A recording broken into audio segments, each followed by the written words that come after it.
dear kids. So today we are going to study the sound of letter F. F is the name of the letter and we are going to study the sound of letter F. For that, let's see the words starting with letter F.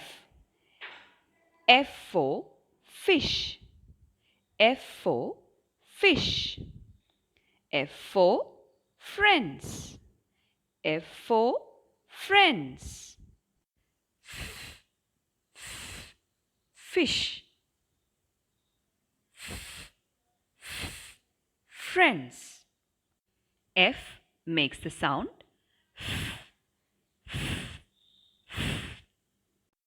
And to sing the rhyme of letter F and its sound, we use the words F for fish and F for friends. So let's start singing. My friends and I went to the beach with my floating fish. It got a hole and it came out. Let's sing that once again. Ready? My friends and I went to the beach with my floating fish. It got a hole and it came out. With a new segment, we'll meet you again in the next session. Thank you all for joining and see you again in the next session.